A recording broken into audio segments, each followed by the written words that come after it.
This is the second part of last lecture of electrochemistry, and in this part we will start with the second law of Faraday.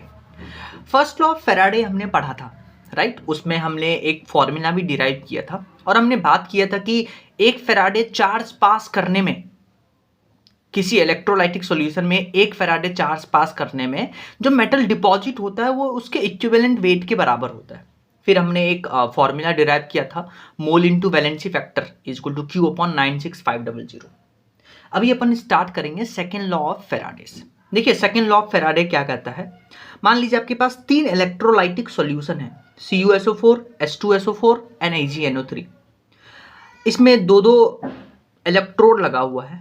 अगर हम तीनों को series में connect करते हैं, याद रखिएगा तीनों को सीरीज में कनेक्ट कर रहे हैं, तो तीनों को जब हम सीरीज में कनेक्ट करते हैं तो क्या होता है कि इस इलेक्ट्रोलाइटिक सॉल्यूशन में जो कॉपर का ग्राम इक्विवेलेंट है, नंबर ऑफ ग्राम इक्विवेलेंट, यहां पे बेसिकली H2 गैस का जो ग्राम इक्विवेलेंट है, number of gram equivalent, Ag का जो नंबर ऑफ ग्राम इक्विवेलेंट है, वो तीनों सॉल्यूशन में बराबर होता है.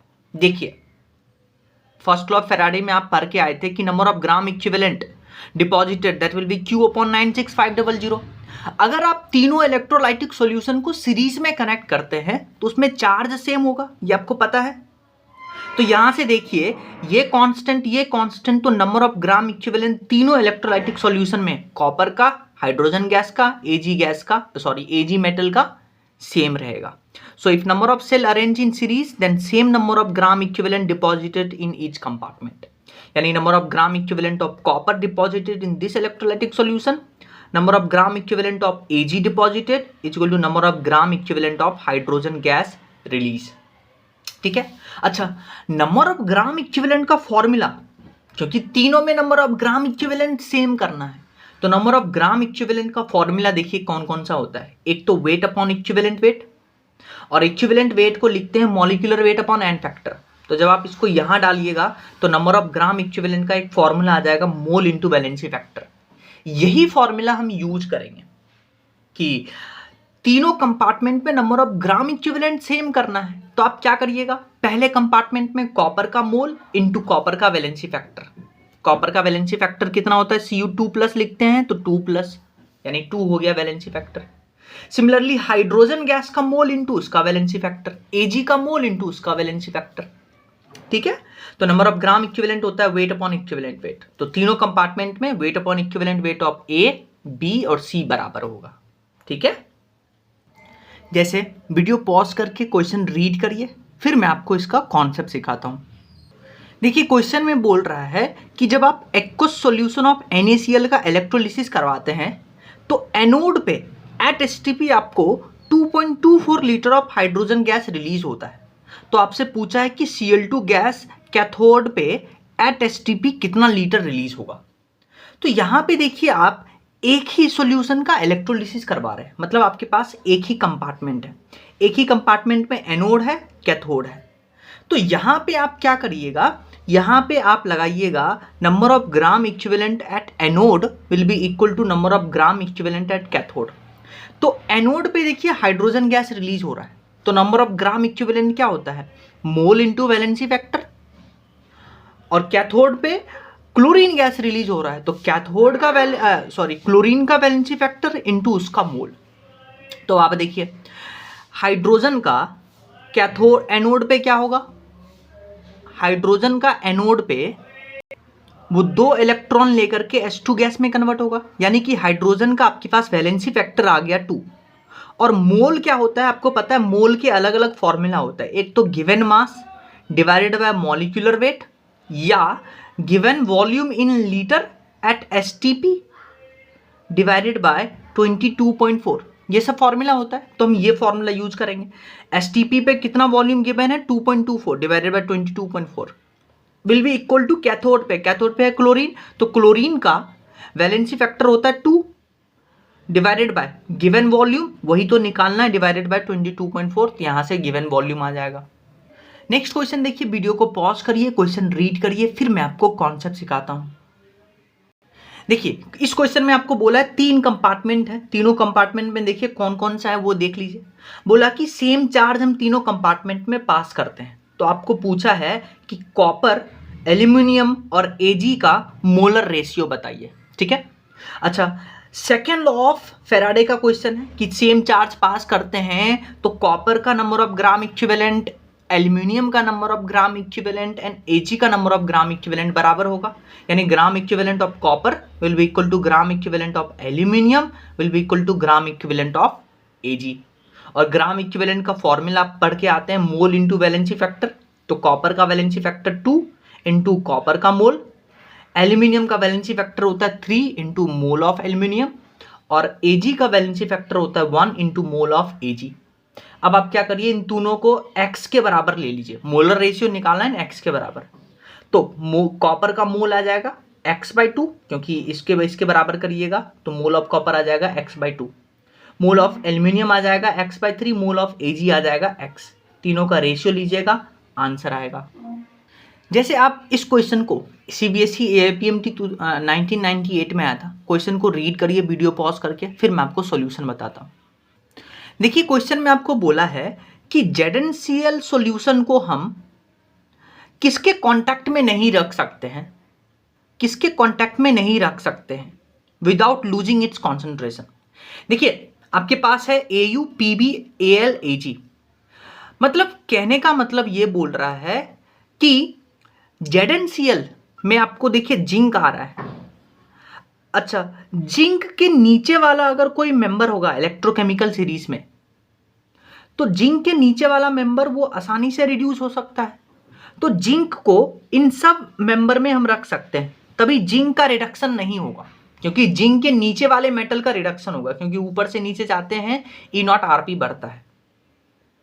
ठीक है, तो जिंक को अगर आप इन सब मेटल में रखेंगे, जैसे आप AU में रख दीजिए, AU जिंक से नीचे आ रहा है, PB में रख दीजिए, PB जिंक से नीचे आ रहा है, AG में रख दीजिए, तो इन सब में क्या होगा, इन सब का रिडक्शन होगा, जिंक का रिडक्शन नहीं होगा, तो जिंक का कॉन्सेंट्रेशन लूज नहीं होगा।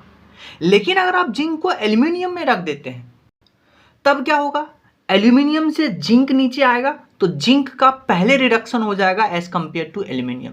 इसीलिए हम ZnCl2 को एल्यूमिनियम में नहीं रख सकते हैं, क्योंकि एल्यूमिनियम में रखते के साथ ZnCl2 का रिडक्शन हो जाएगा और इसका कॉन्सेंट्रेशन लूज हो जाएगा। नेक्स्ट क्वेश्चन देखिए, वीडियो पॉज करिए, क्वेश्चन रीड करिए, फिर मैं आपको इसका कॉन्सेप्ट सिखाता हूँ। देखिए क्वेश्चन में आपको बोला है द वेट ऑफ सिल्वर, जिसका वेट मॉलिक्यूलर वेट आपको गिवन है 108, displaced by quantity of electricity which displaces इतना ml of oxygen at STP, यानी कि सिल्वर और ऑक्सीजन का आपको उसमें रिलेशनशिप करना है। तो सेकेंड लॉ ऑफ फेराडे का क्वेश्चन है, तो आप क्या करिएगा, number of gram equivalent of silver will be equal to number of gram equivalent of oxygen कर दीजिएगा। ठीक है, अच्छा नंबर ऑफ ग्राम इक्विवेलेंट क्या होता है, mole into valency factor, AG का वैलेंसी फैक्टर 1 हो जाएगा, और मोल को लिख सकते हैं given mass divided by molecular weight, और number of gram equivalent oxygen को क्या लिख सकते हैं, mole into valency factor, oxygen का वैलेंसी फैक्टर आपको पता है 4 होता है। ठीक है, और मोल को क्या लिख सकते हैं, given volume at STP in litre divided by 22.4, यही वॉल्यूम आपको गिवन है, इसको लीटर में लेंगे तो आंसर आएगा। यहाँ से आप वेट निकाल सकते हैं सिल्वर का। अब हम लास्ट और नेक्स्ट सेक्शन पढ़ेंगे, दैट इज बैटरी। बैटरी क्या होता है, जब आप बहुत सारे सेल का आपस में कॉम्बिनेशन करते हैं, सीरीज में कॉम्बिनेशन करते हैं, तो उसको बैटरी बुलाते हैं। तो combination of cell when arrange in series is known as battery. अच्छा, अब बैटरी के 2 टाइप्स हो सकते हैं, प्राइमरी बैटरी और सेकेंडरी बैटरी। अगर बैटरी आपका नॉन रिचार्जेबल है, कि रिचार्ज नहीं कर सकते बैटरी को, तो उसको प्राइमरी बैटरी बुलाते हैं। अगर नॉन रिचार्जेबल है, इसका मतलब ये है कि बैटरी का केमिकल एनर्जी आप इलेक्ट्रिकल एनर्जी में कन्वर्ट तो कर सकते हैं, but since it is non rechargeable, तो आप वापस से इलेक्ट्रिकल एनर्जी केमिकल एनर्जी में कन्वर्ट नहीं कर सकते हैं। दूसरे टाइप का बैटरी होता है सेकेंडरी बैटरी, ये रिचार्जेबल होता है, यानी आप केमिकल एनर्जी को इलेक्ट्रिकल एनर्जी में कन्वर्ट कर दीजिए, फिर आप चाहिए तो रिचार्ज करके इलेक्ट्रिकल एनर्जी से केमिकल एनर्जी में कन्वर्ट कर लीजिए। ठीक है, तो पहले हम पढ़ेंगे प्राइमरी बैटरी के बारे में। प्राइमरी बैटरी का आपको 2 एग्जाम्पल पढ़ना है, और जब भी हम एग्जाम्पल पढ़ेंगे तो उसमें आपको एक चीज़ याद रखना है कि एनोड में कौन सा रिएक्शन हो रहा है और कैथोड में कौन सा रिएक्शन हो रहा है। ठीक है, तो हम बात करते हैं प्राइमरी बैटरी का पहला example, that is dry cell, या जिसको लेक्लांचे सेल भी बुलाते हैं। ड्राई सेल या जिसको लेक्लांचे सेल भी बुलाते हैं। तो ड्राई सेल या लेक्लांचे सेल का ये होता है बेसिकली बेसिक अरेंजमेंट। इसमें क्या करते हैं, आप देखिए, एक जिंक का हम कवर लेते हैं, एक जिंक मेटल का कवर लेते हैं, और इसमें हम क्या करते हैं, ग्रेफाइट रॉड का इलेक्ट्रोड डालते हैं। ठीक है, और इसमें हम इलेक्ट्रोलाइट भरते हैं, या तो NH4Cl साथ में MnO2 साथ में ZnCl2। ये सब आपको याद होना चाहिए कि ड्राई सेल या लेक्लांचे सेल में जो कवर होता है जिंक का होता है, उसमें ग्रेफाइट रॉड डालते हैं, उसमें इलेक्ट्रोलाइट डालते हैं, NH4Cl MnO2 साथ में ZnCl2। तो ये जो जिंक का कवर होता है ये एज ए एनोड काम करता है, और जो ग्रेफाइट रॉड है वो एज ए कैथोड काम करता है। तो देखिए एनोड पे क्या रिएक्शन होगा, जिंक जो है वो Zn2 प्लस साथ में 2 इलेक्ट्रॉन देगा, ऑक्सीडेशन होगा, और कैथोड ग्रेफाइट रॉड की तरह काम कर रहा है, ये इनट होता है। तो यहाँ पे जो इलेक्ट्रोलाइट है NH4Cl MnO2 और ZnCl2, ये रिएक्शन करेगा कैथोड पे, MnO2 साथ में NH4 प्लस वो देगा MnOHO साथ में NH3 अमोनिया गैस बाहर जाएगा। ठीक है, और ये जो ड्राई सेल का ई सेल होता है वो 1.51 वोल्ट होता है, ये भी याद रखिएगा। अब आप देखिए, जब आप यहाँ पे E cell is equal to E not cell minus 0.0591 upon n log QC डालिएगा, तो देखिए जैसे ही QC जो होगा, यहाँ पे देखिए अमोनिया बाहर निकल रहा है गैस, तो इसमें चेंज होने से ई सेल में चेंज होगा। इसीलिए जब जब इसको यूज करते हैं तो अमोनिया गैस बाहर निकलता है, तो पोटेंशियल ऑफ सेल जो है वो डिक्रीज करता है। तो ड्राई सेल में आपको इतना ही याद रखना है कि क्या अरेंजमेंट है, एनोड और कैथोड पे क्या रिएक्शन हो रहा है। तो एक बार वीडियो पॉज करके आप रीड भी कर सकते हैं। नेक्स्ट जो एग्जाम्पल है प्राइमरी सेल का, वो है बटन सेल, या जिसको ZnHg सेल भी बुलाते हैं। तो ध्यान से सुनिए, जो बटन सेल या जिंक एमेलगम सेल है, उसमें एनोड तो जिंक एमेलगम लेते हैं यानी ZnHg, और कैथोड HgO का पेस्ट लेते हैं। ये आपको याद होना चाहिए कि कौन सा एनोड लेते हैं कौन सा कैथोड लेते हैं, और इलेक्ट्रोलाइट लेते हैं KOH। और सेल रिएक्शन ऐसा होता है कि ZnHg साथ में HgO का पेस्ट गिव्स ZnO साथ में Hg। अब आप देखिए सेल रिएक्शन में सब सॉलिड लिक्विड है। तो यानी कि कहने का मतलब है कि जब आप इसमें नॉन्स्ट इक्वेशन लगाइएगा तो लॉग QC में आप क्या लेते हैं, एक्वस लेते हैं, ना तो सॉलिड कंसीडर करते हैं ना लिक्विड कंसीडर करते हैं। तो ये भी कांस्टेंट हो गया, ये ऑलरेडी कांस्टेंट था, ये भी कांस्टेंट था। तो यानी बटन सेल या जिंक Hg सेल का ई सेल जो होगा वो कांस्टेंट होगा। कांस्टेंट होने का मतलब ये है कि इसमें जब आप इसको यूज करिएगा तो वो चेंज नहीं होगा। तो धीरे धीरे बैटरी का EMF डाउन नहीं होगा, एकदम से बैटरी खत्म हो जाएगा। जैसे ड्राई सेल में क्या होता था, अमोनिया धीरे धीरे बाहर निकलता था, लॉग QC में डिफरेंस आता था, तो ई सेल धीरे धीरे कम होता था, तो कम होते होते एकदम से खत्म हो जाता था। लेकिन यहाँ पे कम नहीं होगा, एकदम से खत्म हो जाएगा। जैसे button cell zinc Hg cell आपके घड़ी में होता है, तो घड़ी का बैटरी चलता जाता है, एकदम से खत्म हो जाता है। ऐसा नहीं है कि घड़ी का बैटरी धीरे धीरे खत्म होता है, टाइम स्लो होता है, नहीं, टाइम वो ऐसी एक ही तरह बताता है। एक बार पता चलता है कि बैटरी का सेल खत्म हो गया, क्योंकि उसका ई सेल कांस्टेंट है, वो धीरे धीरे डिक्रीज नहीं होता, एकदम से खत्म हो जाता है। अब हम बात करेंगे सेकेंडरी बैटरी। सेकेंडरी बैटरी जो रिचार्जेबल होता है उसका एग्जाम्पल बात करेंगे। उसका एग्जाम्पल है लेड बैटरी, उसको बुलाते हैं लेड स्टोरेज बैटरी। पहले इसका अरेंजमेंट देखिए लेड स्टोरेज बैटरी का। इसमें क्या करते हैं, एक लेड का रॉड लेते हैं जो एनोड की तरह काम करता है, और कैथोड में जो क्या लेते हैं वो देखते हैं। कैथोड में क्या लेते हैं, लेड का एक ग्रीड लेते हैं आउटर सरफेस, और इसमें हम PbO2 का पेस्ट डालते हैं। तो ये अरेंजमेंट है लेड बैटरी का, अरेंजमेंट याद होना चाहिए, ठीक है।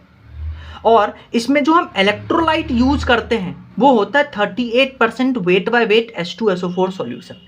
ठीक है, तो ये अरेंजमेंट याद होना चाहिए। अब सेल रिएक्शन देखिए, एनोड पे क्या होगा, जो Pb है वो H2SO4 के साथ रिएक्ट करके PbSO4 साथ में 2H+ 2 इलेक्ट्रॉन देगा, एनोड पे ऑक्सीडेशन होगा। कैथोड पे क्या होगा, ये जो कैथोड की तरह काम कर रहा है, PbO2 H2SO4 के साथ रिएक्ट करके PbSO4 साथ में SO4 2 नेगेटिव और 2H2SO4 बनाएगा। सेल रिएक्शन आपको लिखना है, तो सेल रिएक्शन कैसे लिख सकते हैं, H2SO4 2 मोल साथ में Pb साथ में PbO2 is equal to PbSO4 और ये सब आपस में, मतलब ये तो सब बाहर निकल जाएगा। और लेड स्टोरेज बैटरी का ई सेल होता है 2.041 वोल्ट और ड्यूरिंग प्रोसेस ये डिक्रीज करता है। फिर जब आप इस सेल रिएक्शन को इन्वर्स कर दीजिएगा तो वो वापस से रिचार्ज होने लगेगा। सो ड्यूरिंग रिचार्ज क्या होगा, recharge reaction chemical energy electrical energy में कन्वर्ट होगा। ये होगा कि डिस्चार्ज के समय पे और चार्जिंग के समय पे इलेक्ट्रिकल एनर्जी केमिकल एनर्जी में कन्वर्ट होगा। तो आप इस रिएक्शन को उल्टा कर दीजिए। ठीक है, अब हम पढ़ेंगे फ्यूल सेल के बारे में। तो फ्यूल सेल में क्या होता है, हम किसी मीथेन का ऑक्सीडेशन करवाते हैं तो आपको CO2+ H2O मिलता है, कंबसन करवाते हैं तो आपको पता है इस केस में डेल्टा H नेगेटिव होता है, यहाँ पे हाईली एनर्जेटिक होता है, ये रिएक्शन हाई एनर्जी रिलीज होता है। तो fuel cell convert heat of thermal energy reaction directly into electrical energy. यानी कि फ्यूल सेल में क्या होता है, हीट ऑफ थर्मल एनर्जी, यहाँ से जो हीट निकला इसको हम इलेक्ट्रिकल एनर्जी में कन्वर्ट करते हैं। तो कैसे हम बेसिकली थर्मल एनर्जी जो है, जब हम मीथेन का कंबसन करवाते हैं तो उससे जो एनर्जी निकला उसको कैसे इलेक्ट्रिकल एनर्जी में कन्वर्ट करते हैं, उसको समझाने के लिए हम एक एग्जांपल ले रहे हैं, हाइड्रोजन ऑक्सीजन फ्यूल सेल। ठीक है, इसमें पहले इसका अरेंजमेंट देखिए। इसमें हम 3 कंपार्टमेंट ड्रॉ करते हैं। पहले कंपार्टमेंट में ऑक्सीजन गैस डालते हैं, थर्ड कंपार्टमेंट में हम हाइड्रोजन गैस डालते हैं और जो बीच वाला कंपार्टमेंट है उसमें हम 2 इलेक्ट्रोड लगाते हैं और यहाँ पे NaOH और KOH डालते हैं और यहाँ से होल बनाते हैं ताकि ऑक्सीजन यहाँ से जाए और H2 यहाँ से जाए।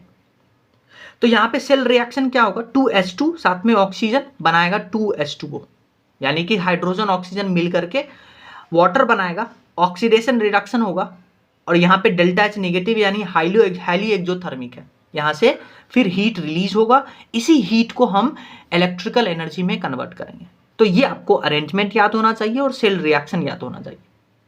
कभी कभी इसका इफिशियंसी पूछता है फ्यूल सेल का, तो इफिशियंसी ऑफ फ्यूल सेल होगा डेल्टा H जो यहाँ से निकला है डिवाइडेड बाय डेल्टा G, यानी कि gives free energy into 100। Delta G आपको पता है -NF ई सेल होता है, तो यहाँ से आप डाल भी सकते हैं। ठीक है, एक लास्ट टॉपिक हमारे पास है कोरोजन। कोरोजन क्या होता है, बेसिकली अगर कोई मेटल जो है वो अपने मिनरल कंपाउंड में कन्वर्ट हो रहा है, जैसे मेटल का ऑक्साइड में कन्वर्ट हो रहा है, मेटल के कार्बोनेट में या मेटल के सल्फेट में कन्वर्ट हो रहा है इन प्रेजेंस ऑफ एटमॉस्फेयर, इसी को बुलाते हैं कोरोजन।